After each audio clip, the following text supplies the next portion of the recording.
Hello, my name is David, and I'm not an important person. I'm a retired person. I'm a building manager and stuff, but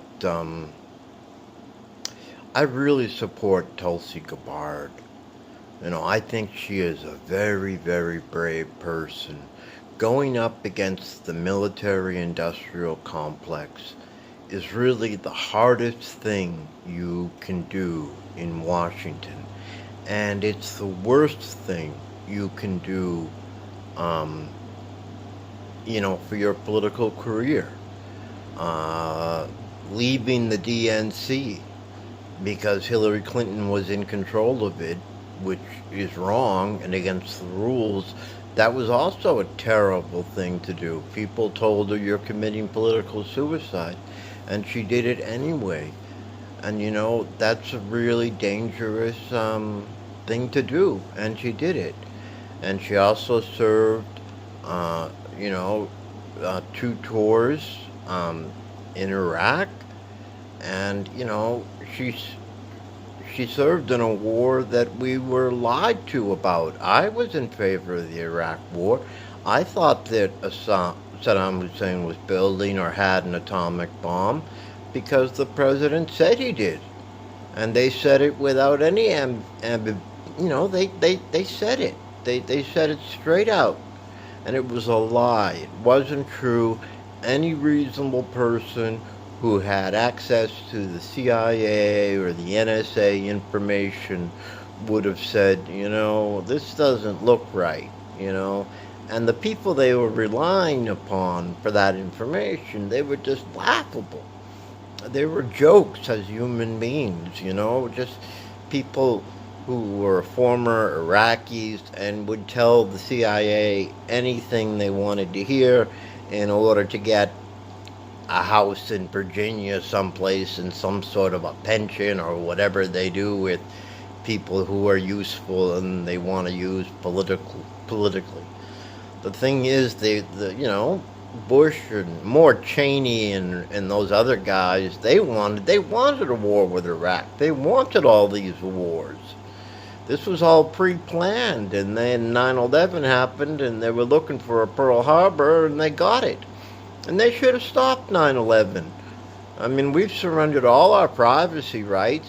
If you think that the CIA, like for instance, I'm making this video, I guarantee you that the government is going to look at this video. I mean, they have thousands of people who are looking at social media, looking for terrorists. You don't think they watch everything that's political on YouTube? Do you really believe that they use those FISA courts? I mean, come on. The FBI, the CIA, in that MK Ultra thing, they used to kidnap prostitutes and try to turn them into brainwashed sex slaves. I mean, the things that our intelligence agencies have done, they're really sort of ruling this country. And it's a really terrible thing that we've had to give up our privacy rights. I don't want people looking at, like, I used to keep a diary on my smartphone, and then I realized that they can go into your phone, they can turn it on, they can record things, they can map your entire house just by turning on your phone once in a while and getting a little piece of information and putting it all together with their computer programs. They can do anything they want. And how would you know? How would you know the CIA isn't just doing whatever it wants? How would you know they're not going to the FISA courts? And the FISA courts only hear the information that they're given. I mean, they've only refused like a few token requests. All the others they granted. And I mean, how would you know that some guy, a contractor like Edward Snowden, Edward Snowden said if I had the telephone number of the president's phone, I could have hacked it. And I could have been inside of it and done anything I wanted. I mean, you really think that these people aren't in there? That they have thousands of people doing this stuff. You don't think they're looking up their ex-girlfriends' phones, and some people, I'm sure, are enriching themselves. Imagine if you could look into the phone of like a Goldman Sachs executive before a major decision was made about some purchase. I mean, that's a way to make money that's unbelievable. And just the idea that someone has access to your private papers, and everything is electronic these days. Like I said, I kept a diary on the phone. I stopped doing it, but I told a lot of intimate thoughts and things like that. And it's like I don't have a right to keep my own intimate thoughts private. I mean, it's like I'm a terrorist or I'm a suspect terrorist, and the way they do it is so ridiculous. Not only can they look at my phone, but they can look at the phones of anyone I ever talk to. You know, they can do like 3 jumps, and that basically means they can look at anybody, and that's under the rules if they obey the rules. And the CIA, the NSA, they have broken. They have spied. They tried to get Martin Luther King to commit suicide. They spied on him cheating on his wife. I don't really think that much of Black Lives Matter, but they slaughtered the Black Panthers. They just opened fire on the house they were living in and killed them all. And no matter what you think, just killing people outright without trial, not even giving anyone a chance. And if you think, oh, it's all right, I'm a member of society, I'm respected, and all that stuff, all they got to do is call you a terrorist, and you disappear. Okay? That's what happens to you. They just call you a terrorist. They accuse you of terrorism or of helping a terrorist, and you're taken away, right? Habeas corpus is gone. It is absolutely gone. And it's just unbelievable what has happened. And like this sounds like a rant, and I guess it is, but I'm very ashamed of my country. My father was in World War II. I think he might have been at D-Day. He certainly was with Patton. He walked all the way to Germany and right through the gates of Dachau concentration camp. And, we got so many problems in our country. We're involved in the Middle East. We never should have gotten involved in Libya. Libya is much worse off. Iraq was better off under Saddam Hussein. I wouldn't want it to go back that way, but it's just a basket case now. You have the Iranians in there, and now we're going to have a war with Iran. A war with Iran, for Christ's sake. Iran's a real country. It's not a pretend country like all those Middle East countries. And, we accuse all these dictators like Assad of being a monster. Meanwhile, we're making deals with Saudi Arabia, who sends, this guy wrote some critical articles in the Washington Post, and they strangled him, beat him to death, and cut him apart with a bone saw. And this was under the direct orders of the King of Saudi Arabia, or the Prince of Saudi Arabia, MBS. Okay, maybe Assad's killed more people, but that's just because he's had to. You don't think that the Prince of Saudi Arabia would kill as many people as he had to stay in power? Of course he would.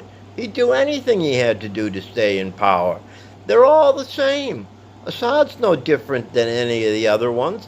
And now we got involved in Syria.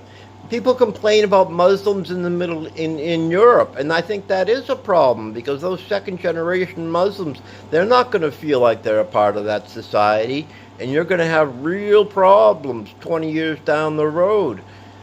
Germany killed 6 million Jews. They could do that again. This was a terrible, terrible idea. We never should have gotten involved in Syria. Syria is all our fault. All those Muslims in the Middle East came to Europe. All those Muslims from the Middle East who went to Europe, they did it because, all these wars, and the war in Syria. Most of them are from Syria. We've displaced millions and millions of people. We could have just left it alone. I mean, that's what we should have done. We should have stopped meddling in things and just left it alone. But you got all these strategic people who like to play what they used to call the great game. Except now we're playing this with nuclear weapons, and they're talking about a new Cold War with Russia. I don't care about Putin. I think he's a brutal person, but Russia's a crazy country. I'm glad there's at least someone on the end of the phone you could call and complain to about, and something may happen. At least he's got control of the country. Imagine Russia if it was broken up into like 12 different warring factions, which could happen. I mean, that would be a nightmare. They'd all have nuclear weapons. I mean, these guys aren't making the world better. They're making the world worse. All these people, these crazy people like that guy who's always screaming for war with Iran. He's advising President Trump.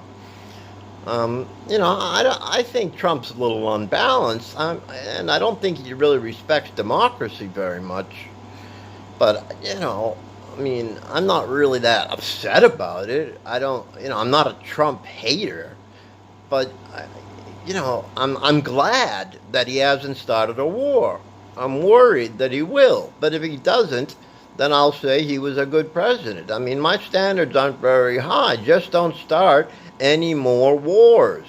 Don't make things worse. I have a life. It may be a humble life, but it's a life. And, I got an income, and I got a future, and I'm married, and I'm a responsible person. I try to obey the law, and I try to help other people when I can. And, life's okay. I don't want it to get worse. I don't want people inventing wars and trying to play politics on a grand scale with our entire country. I mean, this is crazy. God, what is the name of that guy? I can't believe I can't remember his name. He's got a mustache like me. I got to trim mine and get rid of it because I can't stand looking like him. But he's out of his mind. He wants a war with Iran. Iran, they lost like millions and millions of people fighting the Iraqis. Do you really want to kill millions and millions of people? The Iranians don't hate us. The government doesn't like Israel, but, I don't want to see anything bad happen to Israel. But Israel was built on somebody else's land. You can kind of understand the point the Palestinians have. They should be compensated in some way. I don't know, money or something.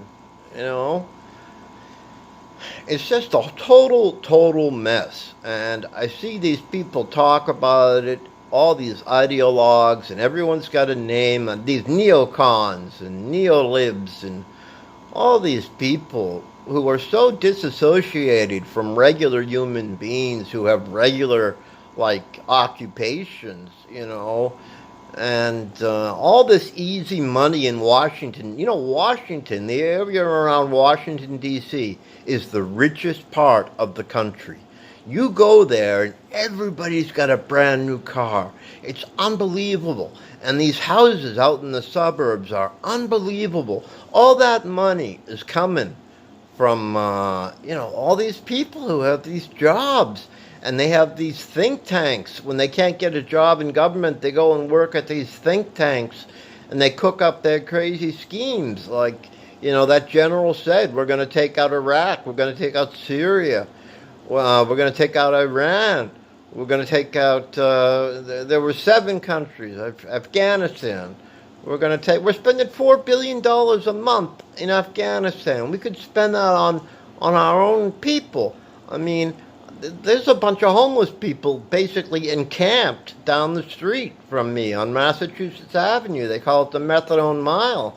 I mean, you could cure that problem with probably a lot of money, but at least you'd get them off the streets, put them on an Air Force base someplace. I don't know, but get them off the streets. If people, with all the money we spend on these foreign wars, we could take every person who is crazy and drug addicted and wandering the streets and we could give them a room in a barracks on an Air Force base, and we could give them medical care. And, some people can't take care of themselves. Or maybe they just don't want to quit drugs, and, there has to be a place for some of these people. I don't like walking by them every day, and it's dangerous. And, it's just crazy. And so anyway, to get back to my point, I really support Tulsi Gabbard, and I think Tulsi Gabbard has scored 2% on a number of polls, but supposedly the DNC doesn't recognize those polls. And I'd like to thank everyone who supports Tulsi Gabbard, because she is a very brave person. She's a veteran. I never served our country, but, I regret that. I think I should have. I've known a lot of people who have, and I've found that, as a general rule, veterans are better people than people who haven't served. I have a cousin who's a colonel who was a colonel in the Marine Corps, and he was a very nice person, and a very responsible person. And so I just think that she's seen what happens. I think these wars are all about money and about people in Washington trying to feel important. They think they're running an empire. Well, I don't want the United States to be an empire. The people who founded the United States didn't want it to be an empire. And we should spend all these trillions of imagine what we could have done with those trillions of dollars if we spent them on our own people instead of going to all these wars. Trillions of dollars. Do you know what you can do with trillions of dollars? It's like you could build a new New York City. You could solve every problem that we have with trillions of dollars. It's just unimaginable waste. It's an incredible waste of human life. And 9/11 was a terrible thing. But we suffered 3,000 deaths, I believe.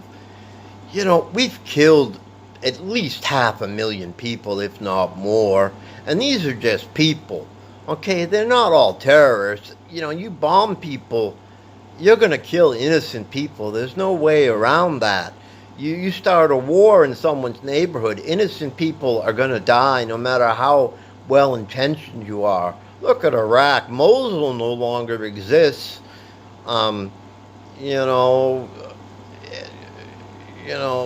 Raqqa, the capital of ISIS, no longer exists. The only way you can get rid of these people is to blow them out with artillery. We have destroyed country after country after country. We've destroyed the houses of millions and millions of people. And I know this is going to sound crazy, but instead of doing all that, maybe what we should have done was just said, look, a small number of criminals are responsible for the deaths of these thousands of people. Osama bin Laden and a hundred or so of his associates. We are going to hunt those people down, and we are going to kill them. And that we could have done that, and that would have been justice. Instead of just taking a sledgehammer to the entire Middle East. And we're doing that for money. We're doing it for the petrodollar. Did you get any richer off it? Goldman Sachs, the Koch brothers, they got a lot more richer off it. Did you? We didn't. I didn't. And I'm just an old person. I don't have a high, powerful place in society, and I'm not an important person. But I tried to live my life the best I could, and I think Tulsi Gabbard is trying to live her life the best she could. And it's time for small people, people who aren't politically involved. I never gave money to a politician in my life until I gave money to Tulsi Gabbard. And I'd like to thank anyone who speaks well of Tulsi Gabbard on YouTube. I'd like to thank Kyle Kulinski. I'd like to thank that guy Dave, who does a show. I think it's the Radical Independent. I'm sorry, I don't know, but it's Vote Tulsi show. And he does a really good job, and that's what we got to do. And I've noticed a trend. I've noticed that most of the people who support Tulsi Gabbard, a lot of them are like me. They're middle-aged men who maybe they're not rich, but they're responsible people who did the best in life that they could and tried to be kind to other people. And, I go to church and I try to live a good life, and I think I give maybe just a little bit more than I take from society. And I think, I think more, there are a lot of people like me. I work with them. I see them when I do things. And it's important that we all stand up and that we try to support Tulsi Gabbard, who's pushing a message of take care of our own people, stop these frivolous, stupid foreign war. John Bolton. Fuck John Bolton. He is going to hell. That's his name. John Bolton. I hate that man as much as it is possible to hate a human being. So please, vote Tulsi Gabbard. I'm sorry if my rant was a little boring, but I wish you the best. God bless.